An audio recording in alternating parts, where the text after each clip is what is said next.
All right, so let's get started. Good afternoon. Welcome to the weekly CERIAS security seminar series. Today, it's my great pleasure to welcome Dr. Shar Sample from Idaho National Lab. Dr. Sample is the Chief Cybersecurity Research Scientist for the Cyber Core Division at INL. And she is a visiting academic at the University of Warwick, Coventry, United Kingdom, and a guest lecturer at Bournemouth University, RPI, and Royal Holloway University. Dr. Sample has over 20 years of experience in the information security industry, and her research focuses on deception, the role of cultural values in cybersecurity events. And more recently, she has begun researching the relationship between human cognition and machines. Presently, Dr. Sample is continuing research on modeling cyber behaviors by culture, and other areas of research are data resilience, cyber physical systems, and industrial control systems. So let us welcome Thank Dr. you, Sample. Dong. So welcome to the talk on cultural values and cybersecurity. We're going to explore the relationship. This is a little different pace than probably what you're used to from some of the other talks we listened to today. I know that I've heard a bit about nuclear, cyber physical, and whatnot. This kind of falls under the threat intelligence umbrella.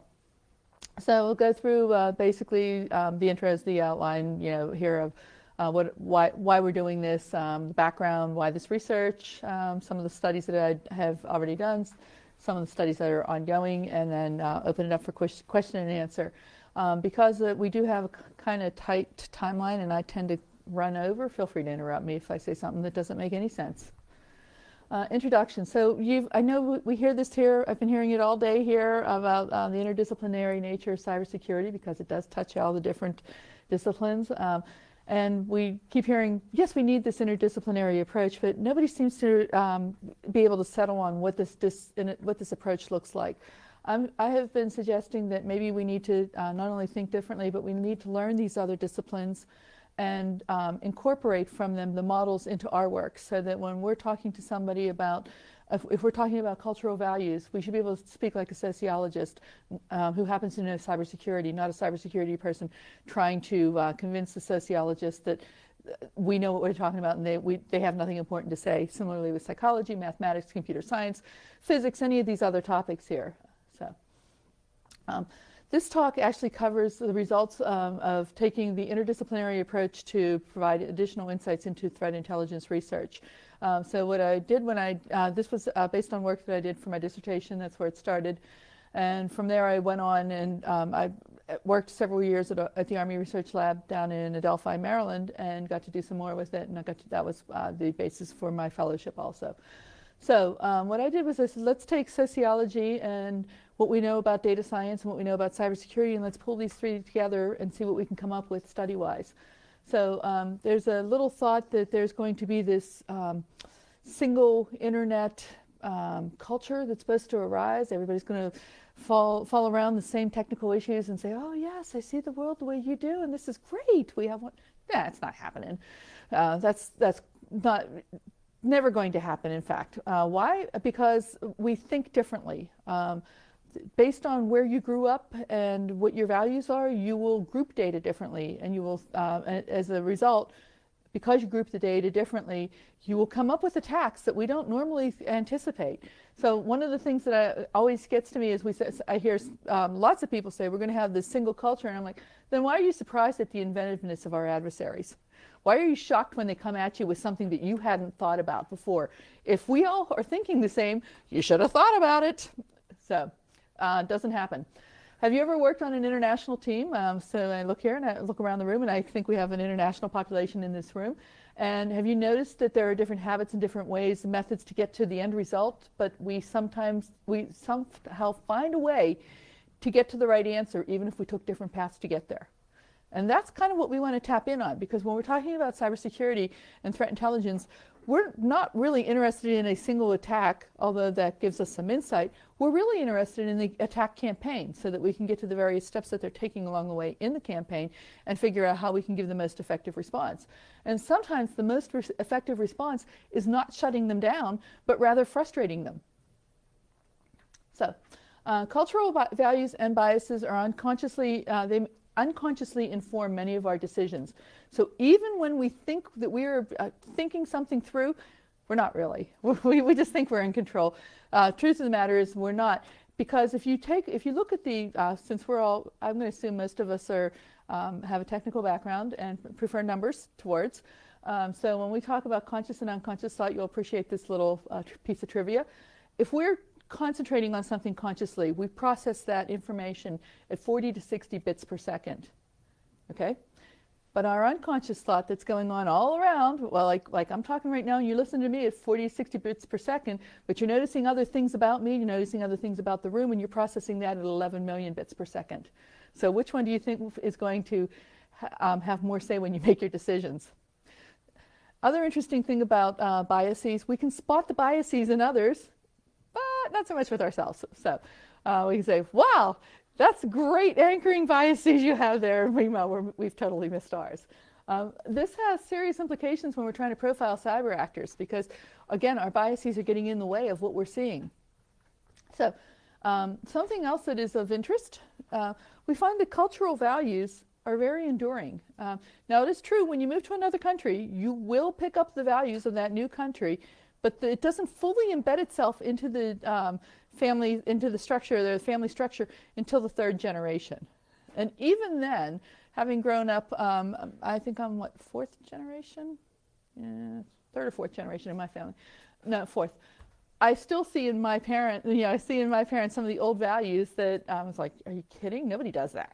What you do this in our house, So it still takes a little while longer, and we find that as certain communities live together too, they reinforce those old cultural values, so there's an even longer transition on it. So technology may be universal, but the thought processes are not. And this was Hofstede, whose cultural framework I used. That's one of his quotes.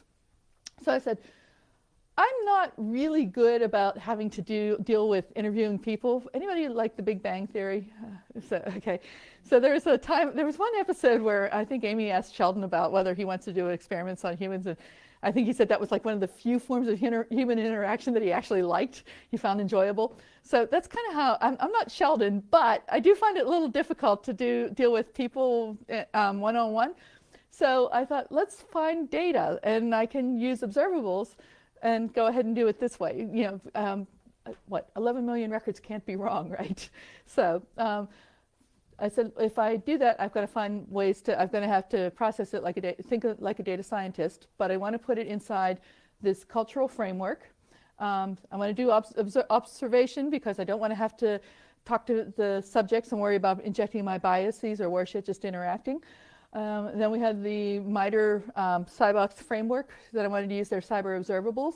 And so I wanted to put all these together and see what insights I could come up with. Something that kind of resonated with me in all of this, if any of you have written any software, of course, you can appreciate this quote, software of the mind is how Hofstede defines culture. And I thought that's a really nice way to think of it because we are kind of programmed to do things. We don't even realize we're doing it. We're processing it so fast. Especially when we're talking about the online environment where we don't really have as much time to sit and evaluate what's happening. We have to kind of respond to the alerts and informational messages that we get. Interestingly enough, when I was out at work, Professor Tim Watson actually turned me onto this book called The Geography of Thought by Richard Nisbett. And something that he had done was he looked at a bunch of studies. He looked at several studies that were done by various people, and one of his big insights was based on cultural background, people literally see the world differently. And so for us in the West, too often we teach things in terms of objects. We say, this is we have a server, you're going to attack the server, you're going to do this, this, and this. That is a very different perspective than someone who may look at it functionally and say, the server is just one piece of a multi-step process that I need to get through to manage this function. So when you consider it that way, then you say, wow, if they're looking at that differently, what else are we looking at differently? Dominic Guss, who was also helpful on my dissertation, pointed me to some work, and he was actually the one who pointed me to the cultural framework by Hofstede. Went on to say that culture influences problem perception, solution, and formation and selection of your solutions. So what he was basically done, he had done some simulator tests where he looked at students from various countries and he grouped them together. So he had students from India, Brazil, and I forget the other countries. I think Germany was one of them, and I forget which other, he had 2 other countries in there. And what he did was he put them in the simulator and they had to respond in how they would maintain the temperature. I think hot and cold was one of his studies.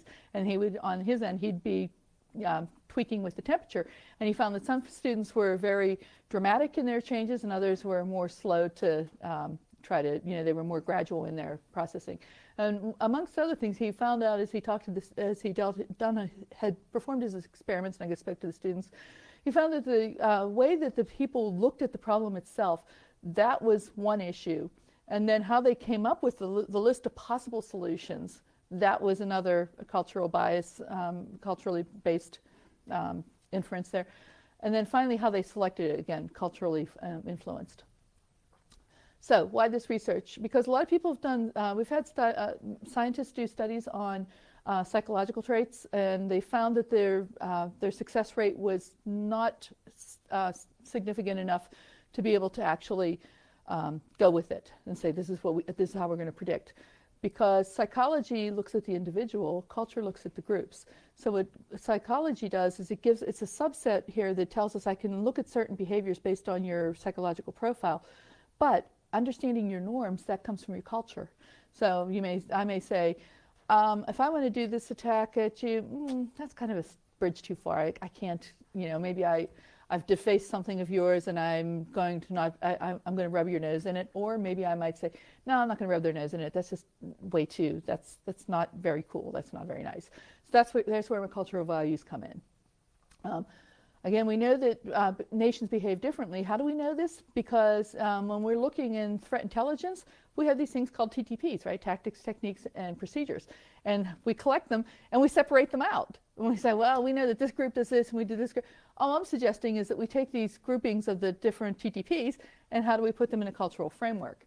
And apparently somebody liked my suggestion. So the folks over at the DSTL in UK, they said, they put together a matrix on human responses and behaviors online, and they said, oh, we like that you did quantitative analysis and that you used a well-known framework, so they're using this method and these studies in their matrix.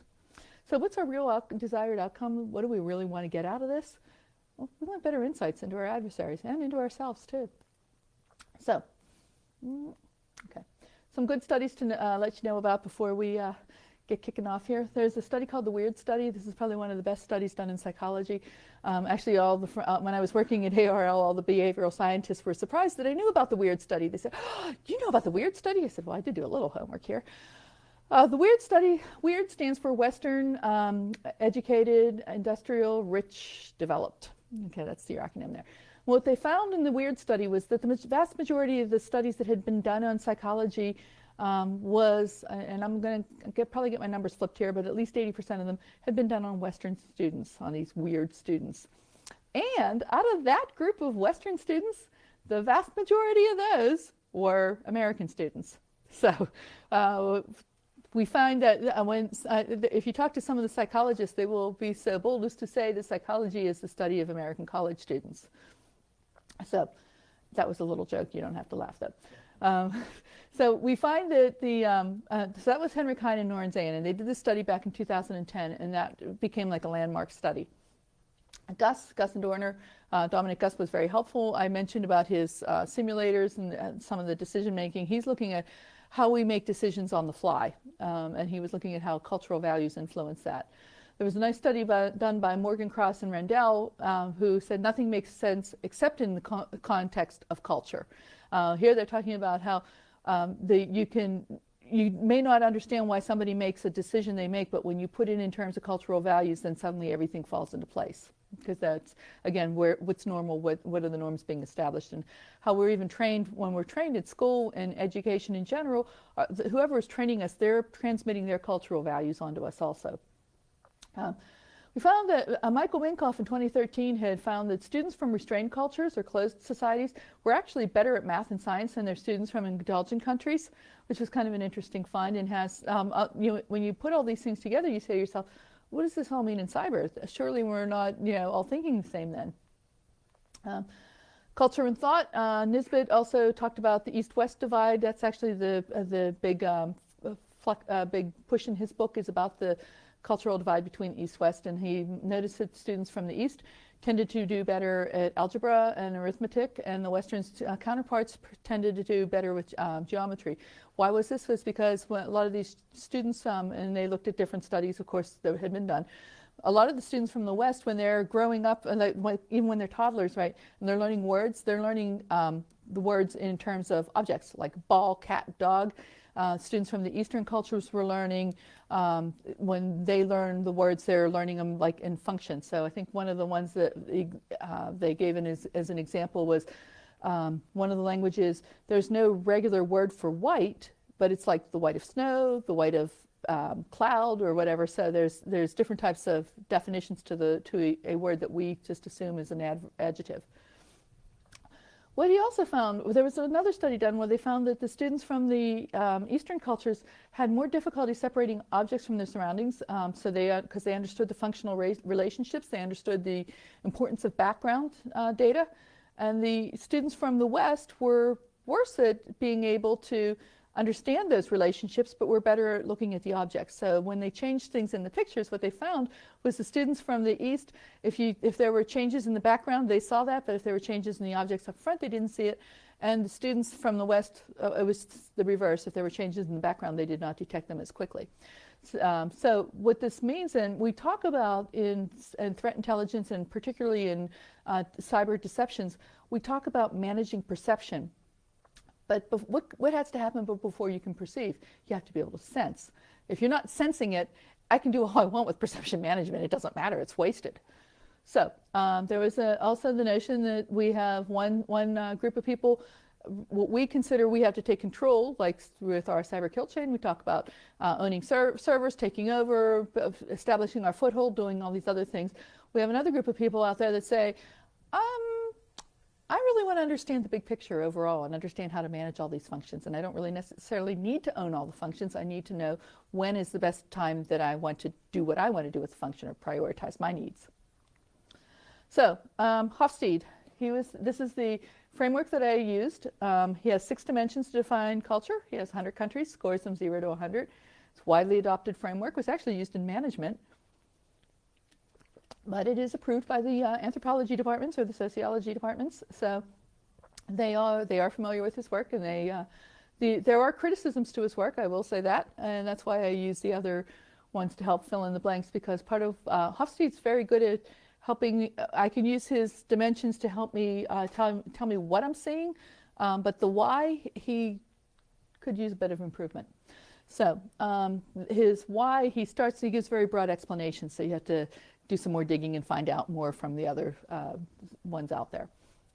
So he has 6 dimensions I mentioned. The first one, I'm going to do this really quickly because I don't want to spend a lot of time talking about the cultures, but I'll happily talk about anyone who wants to afterwards. Power distance. This is how egalitarian versus how authoritarian your society is. Do you accept that everyone is created equal, or that some people are more equal than others? Individualism versus collectivism. What is most important when you make a decision? Or do you care most about your individual, like what it means for you, or maybe you and your family, or your very close circle? Or do you care about what it means for you, your larger family, your community? If I make a bad decision, will I bring shame upon the people in general? Or if I make a good decision, will that elevate all of us collectively? So, masculine, feminine, this is the misnamed dimension. This deals with how a society deals with conflict. Masculine societies tend to be more direct in it. And they also have, these are the societies that also have very strong gender roles. And then we have our feminine societies have more fluid gender roles. And that's not to say that the men are girly and the girls are manly. It's actually that they have less of the women are not expected to wear makeup all the time, or there are not women's chores. The housework is shared equally, as is yard work. So we find that the feminine countries tend to be more, we talk about some of the countries that have strong social systems, medical for all and free education and things like that. Those are countries that tend to have feminine values. You'll also find that in these countries that when they get into conflict, The masculine countries, there's kind of like a, what are you going to do about it? Feminine countries are more like, let's negotiate, even if they're not negotiating in good faith. Uncertainty avoidance, how do you deal with the unknown? Are you curious or are you fearful? This one has a lot of implications when you think about what happens when you're hacking, or I'm sorry, when you're defending. Long-term orientation versus short-term orientation, just like it sounds. Some people are looking at what's important for this quarter. Some people are looking at what's important 20 years from now. And then we have our indulgence versus restraint. This is sometimes called your closed and open societies. Who knows how to throw a party? Who, when they're throwing a party, you really can't tell. So that was me kind of making it really short because I know I want to get to the studies. These are just, I should probably have just cut these slides here now that I think about it.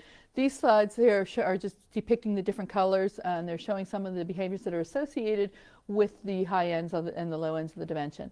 On the power distance one, one of the highest power distance countries, we talk about Russia's one that has, they're like 96 or something like that, or 93. Malaysia, I think it is, was 100.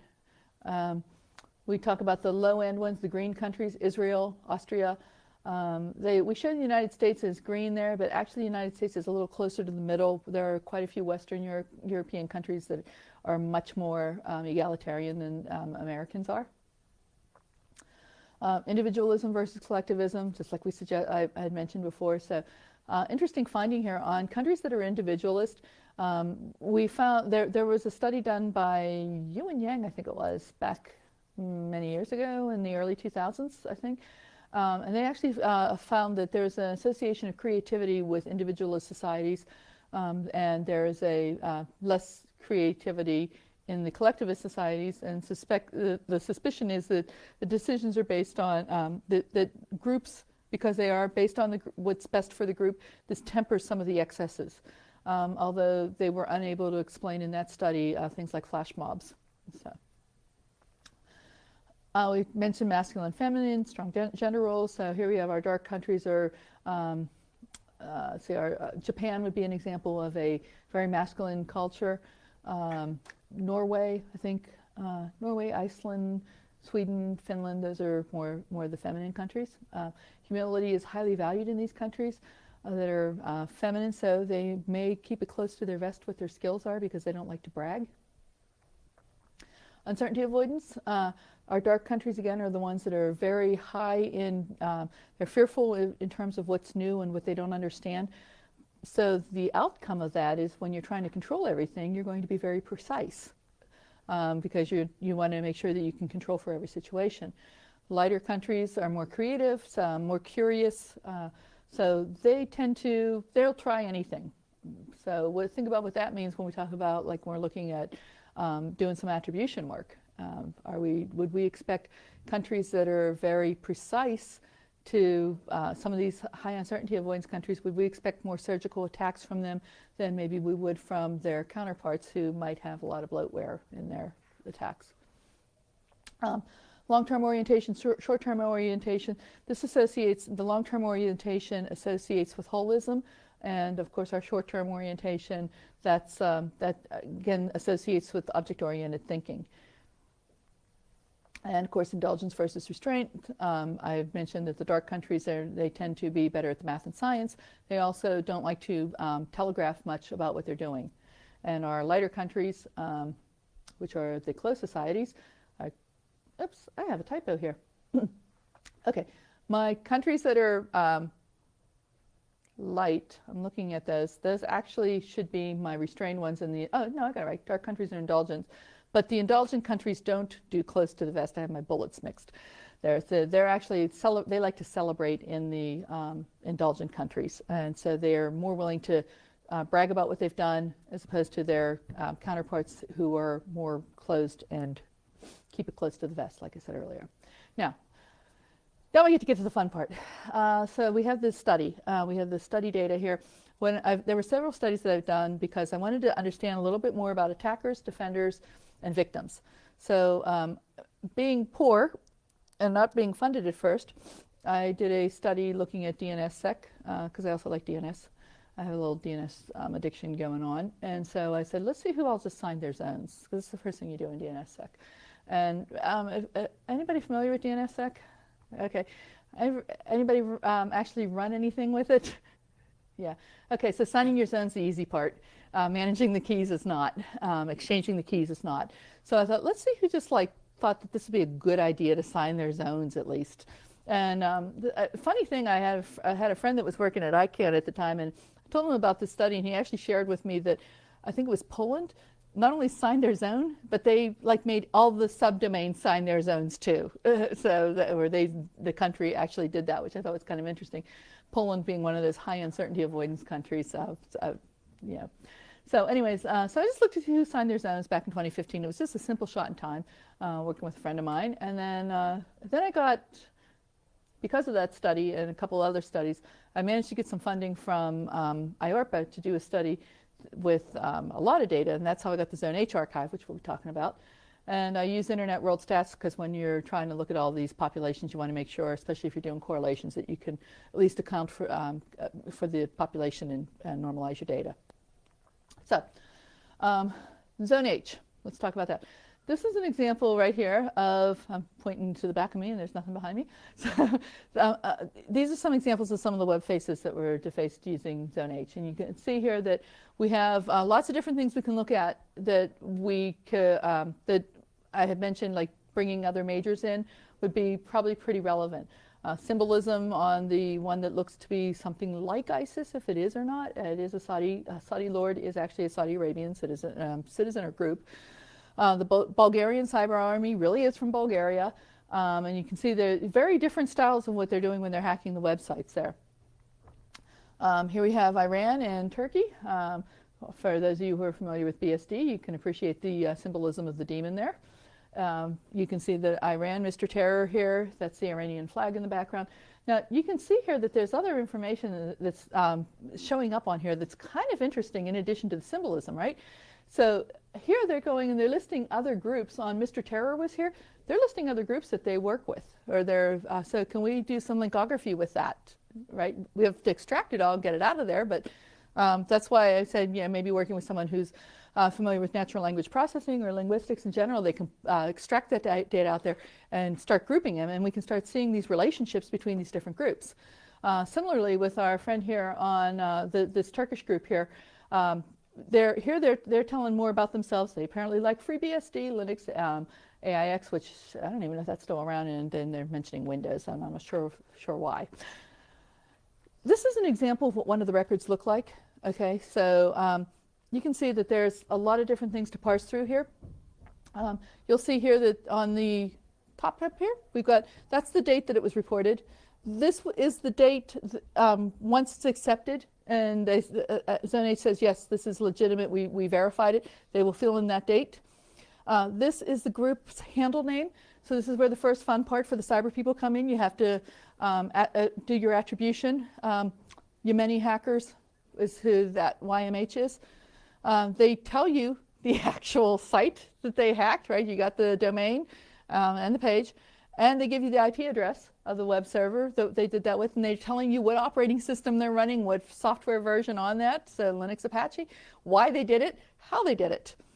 And then you actually have, this is actually the mirror site that has the actual defacement on it. So if you decide to ever do anything with this data, I have to tell you right now, do not click on anything on the mirror site. So the malware is there, which also presents another opportunity to download and collect the malware, get the hashes on the malware, and see what malware patterns we're also seeing too, who's choosing what type of malware to use.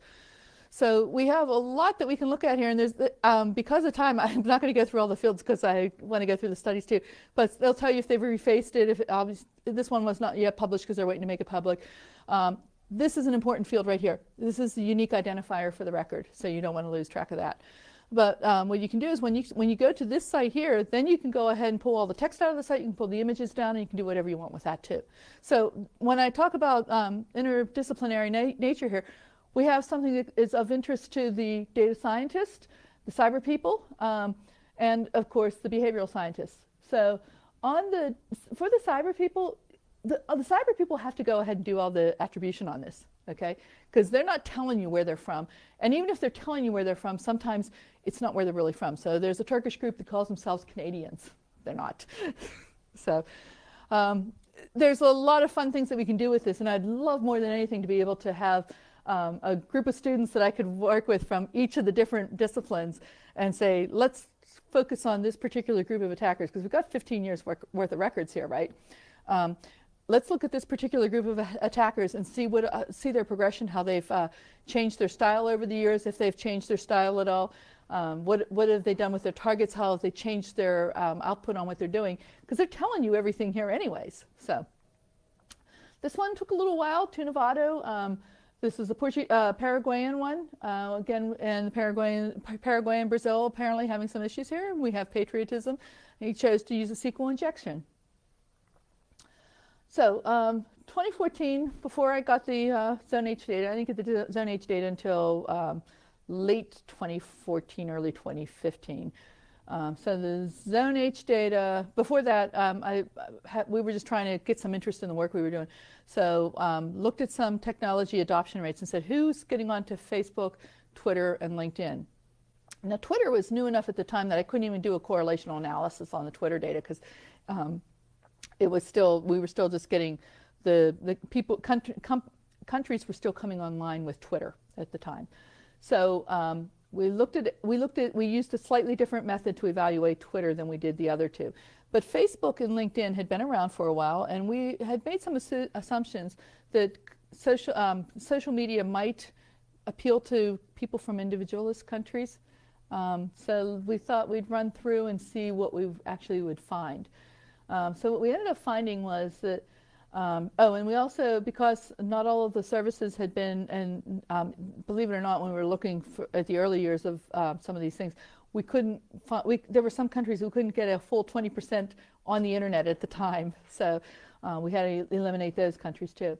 But here's what we found. So we found that Facebook, adopted all three social media, actually, ones that we looked at, associated with indulgence. So we ran correlation, and interesting thing, and here's where your data science comes in. Some of you are probably already familiar with this. None of this data is ever normally distributed. So we had to run Spearman correlations when we ran our correlations. And when we did our group comparisons, we had to run Mann-Whitney, because these are all non-parametric tools that you can use to do your evaluation.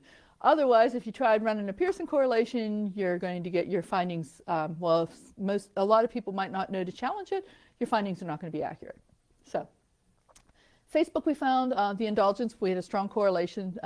Based on human behaviors, anything above a 0.5 for your R value is considered a strong correlation in human behaviors, even though in straight non-human behaviors, we're looking at something closer to 0.8 to get a good strong correlation. So we found that we had a strong correlation on Facebook adoption. We had a moderate correlation with collectivism and short-term orientation for the Facebook users.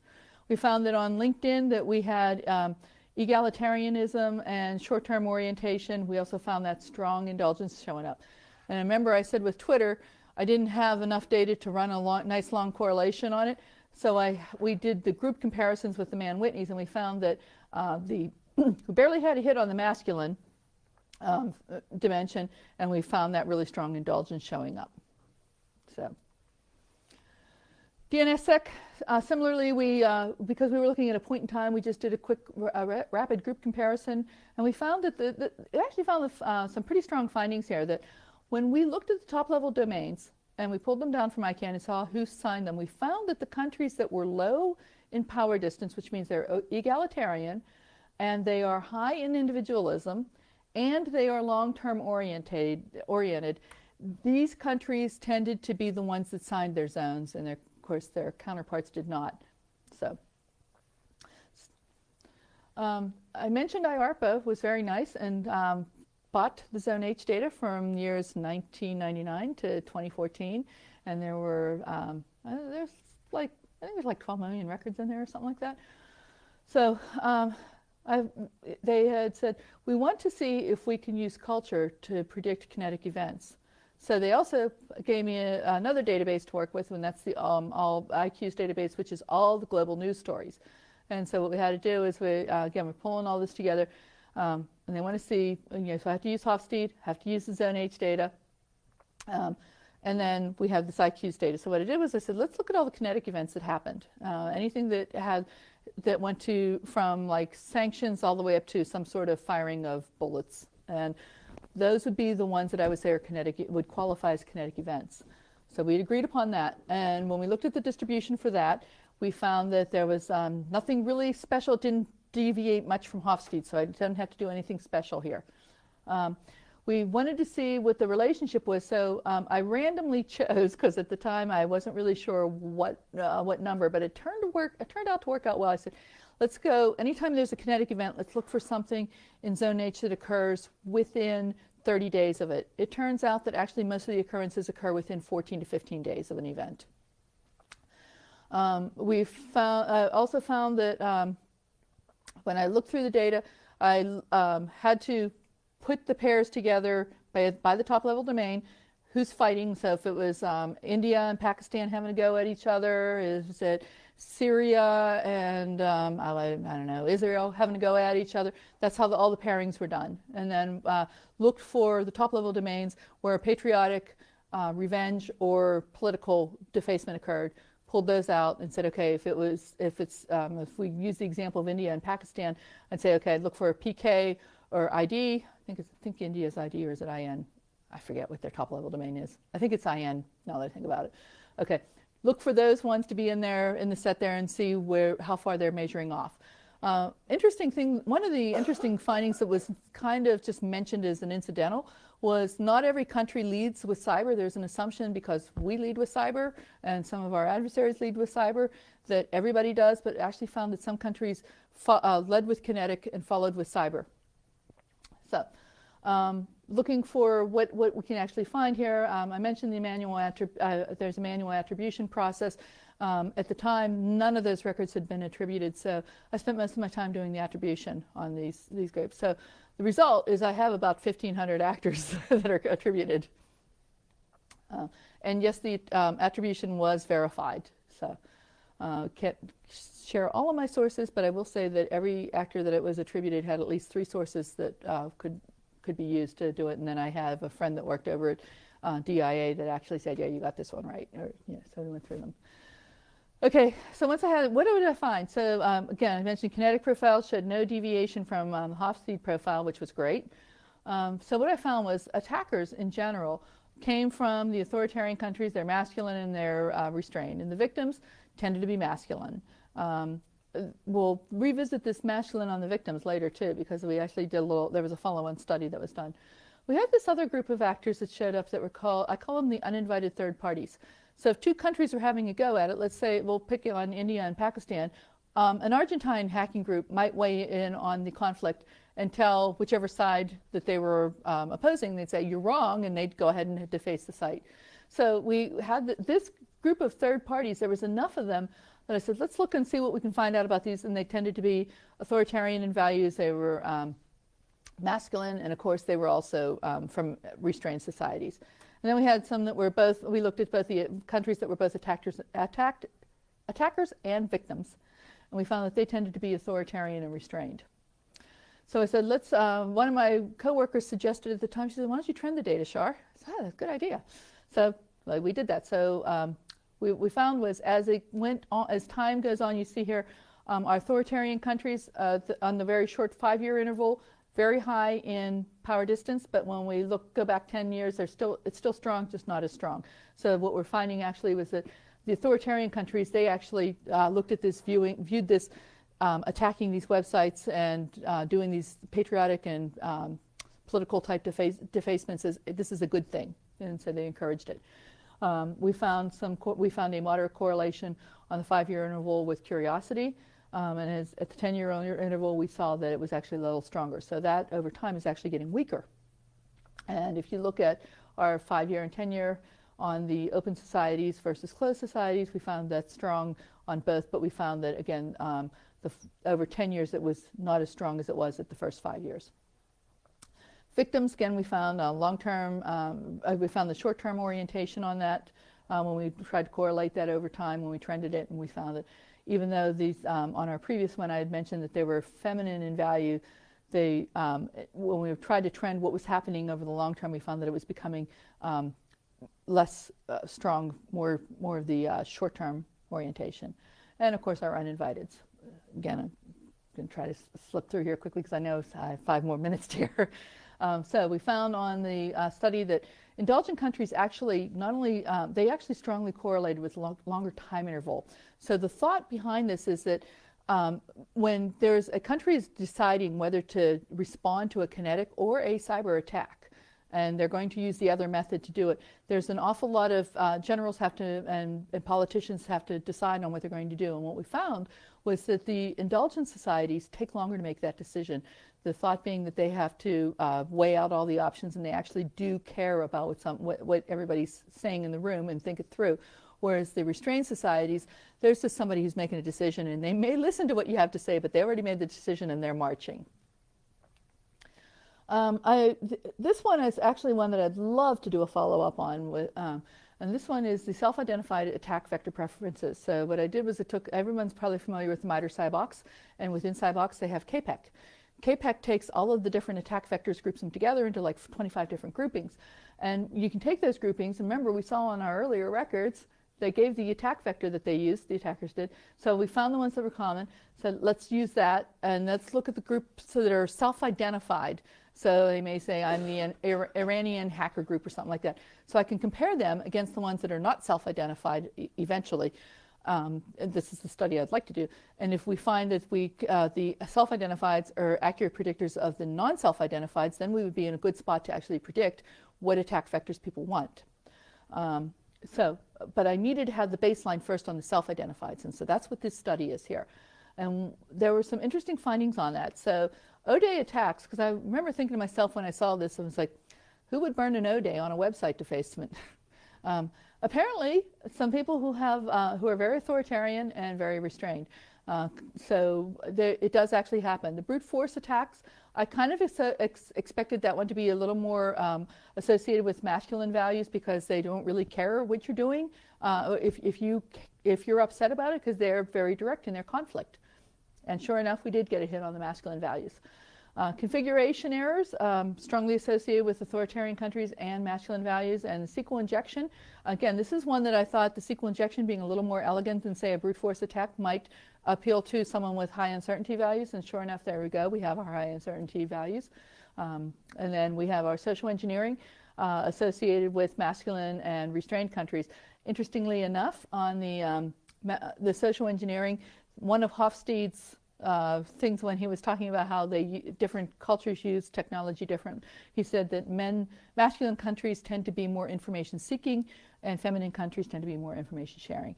And that kind of bears that out on our social engineering results.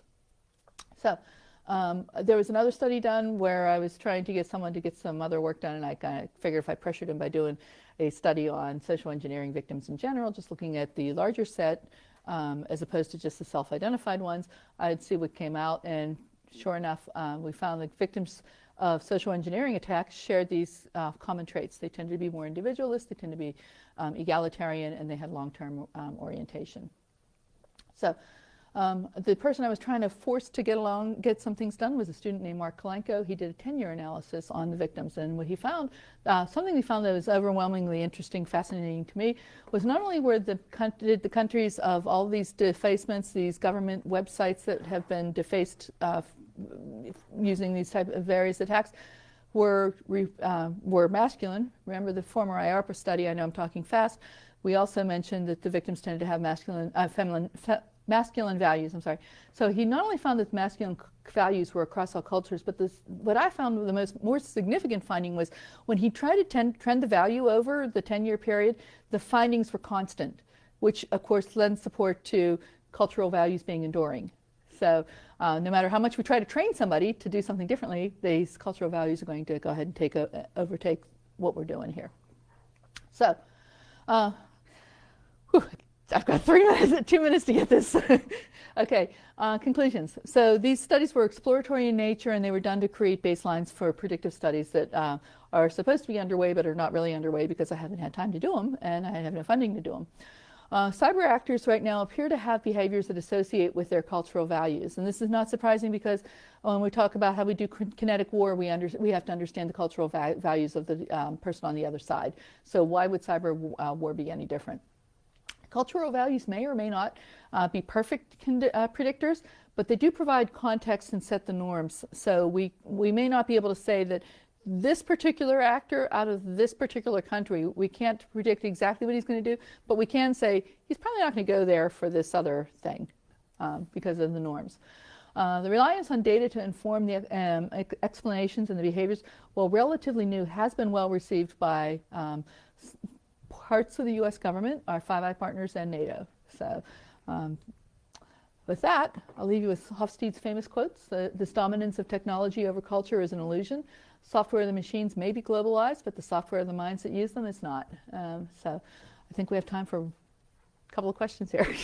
We like time for one or two questions. If anyone has questions, make sure you use your button on the microphone. Yes? Yeah, interesting studies. I was wondering if you have done anything on the shock effect on the culture, whether they enforce the perceptions or it's going to enforce it. Did it change it or enforce it? And on the shock effects, if you can categorize it under different headings, whether it's going to be to the security, whether it's personal, financial, or national security, or religious sensitivities. So have you done anything on those, along those lines, or? No, I have not. But I will say, since you brought up some of these other areas like financial and personal and whatnot, there has been a misattribution of motives associating certain countries with only wanting financial, and then we find out years later that actually they go after financial with us because money buys what you want, what you really want to get to in our culture, in our society, but that may not necessarily be what they do in other countries. So I know I'm not really answering your question because I'm not really, I can say I have not done those studies yet. So. No, but what I mean basically you say everything is money and those sort of things that you are relating, say suppose over here. But over here, how is going to be the relationship with the fear? The fear interference with what people usually going to look into, but fear, of course, in different levels. As I said, you can have fear of, say, health, as it's going on right now, or it's financial security, or say you have your money in the bank and so all of a sudden the banks collapse, or something like that. Yes. So those are kind of to the larger kinetic issues, and there has been other work, I believe, done in the social sciences that I'm not familiar with on that, because I could only focus on how do I do this with just the cyber world, right? So, but we do know that some societies tend to be more fearful of everything than other societies because they just don't trust what it's not invented there. So. Have you done anything if suppose that you have the web goes down, the internet, and what's going to be the effect on the people? How they're going to behave? Say, not for a few hours, for a few days. Yes. So it's funny you mentioned that study has not been done, and actually one of the things we talked about yesterday when we were touring the cyber range was what happens. We didn't do it. We didn't say for the internet, but if you had a cyber physical attack where you took something down, we look at everything in very constrained systems. But if you maybe shut off the water supply to a town, right, in cyber physical. Well, there's always that one person in town that's kind of like the survivalist, and they have all these backup things there. So how would they behave in that situation? Because they would not only have enough for themselves, but they might be able to sell to the town or sell to other people in the town. And then that would be a very interesting study just to see how the different, the wild cards would act in this situation. And then would we be able to maybe have our National Guard be able to take this information and figure out before things go crazy in the town, how to get some semblance of normality working with that person first. So no, those studies have not been, as I know, they have not been done. So, but it is. I have a lot of questions, but just one more thing. I'm saying that suppose something big happens, as you say, kinetic or whatever, and then what are the chances that they shut down the whole internet, or they censor it in certain aspect, or just the financial part? So again, it depends on the country that we're talking about and the values of the people who are done this. So if you have something major that happens, Like, we already have a history in the Middle East where Iran has has closed off the internet. We had, I believe it was Egypt, shut it down. Turkey, okay. I think Turkey was more recent, right? So when we know that these countries that tend to be more authoritarian in nature, they will shut down the internet. If that happened in America, I can tell you right now they're not shutting down the internet because it costs way too much money, and there is no way that the financial community would put up with that. So we will work to work around it, and we may do something like we may reduce some of the services or change the prioritization of the traffic that comes in, but we will keep the internet up just because that's our value system. So. Okay, thank you. Sure. Any other questions? So I have one. Yeah. So how do we? Yeah, there you go.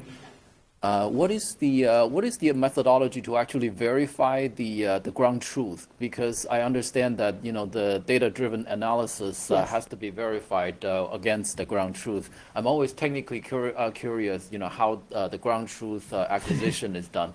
And then the second question is that will you worry about deception, meaning that if our adversaries become aware of the knowledge or the information that we derive out of this study, Mm-hmm. what kind of a change what kind of a strategy they might adopt, right, to actually avoid future, attribution or being accurately profiled, at least? Right. So they would have to. That's a very good question, and it's a two-part question. So we'll start with the ground truth one. When we first started this exercise, the Zone H data was at sealedattrition.org. That was recognized as a source of ground truth data. Mm-hmm. But even with that, like I said, I had to attribute the different actors who were saying that they had actually admitting to doing the attack. So to that, I would look for, I looked for news stories, I checked the social media. Again, these could all be falsified, but then I had that other thing in my hip pocket called my friend that worked at DIA, and so then I ran the list past him too.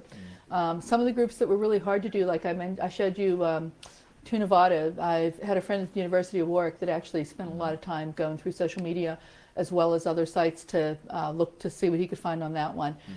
He actually, on some of the Arabic groups, he found that some of them were really into cars. So he joined the different clubs on cars so that he could, and he actually is a native Arabic speaker too.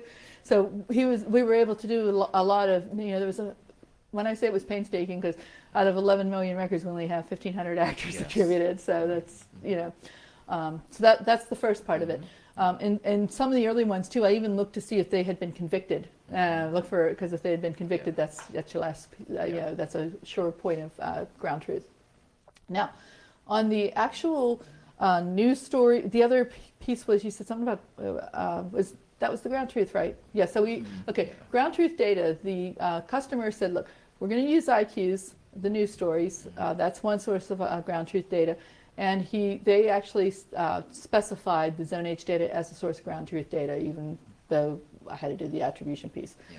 On the victim side, you don't have to do as much to verify it, because you could just, you see the site, that you have the domain, and then you can just go to the mirror site, verify it, and so that's like, top level domain. That's a lot easier to do. So, but on the victim site, interestingly enough, something I didn't share about Zone H, because we were kind of rushed. There's a field in there that gives the country at the very end. It spells it out. Like it might. I think the example I used had Saudi Arabia was the country that was attacked, and it said United States.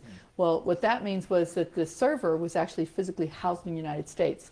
So when I had the student doing the 10-year study on the victims, Zone H data only gives the country where the server is housed from the years 2010, I think, up to present, and we only had up to the end of 2014. Everything else, he had to go back and look and find out what was the autonomous system number associated with that group of IP addresses, and see if that autonomous system number matched one of the countries that would have that would be able to dole out those IP addresses. So that was a bit of an exercise for him, because he's not a programmer either. And I told him I did help him a little bit with some of the cleaning, but I find that in general, data cleaning is the biggest task in doing something like this. So that was how we got to the ground truth on those. So. Okay. Thank you. Any other questions? Okay. Let's send Thank you for your Dr. Sandel. time. Thank you.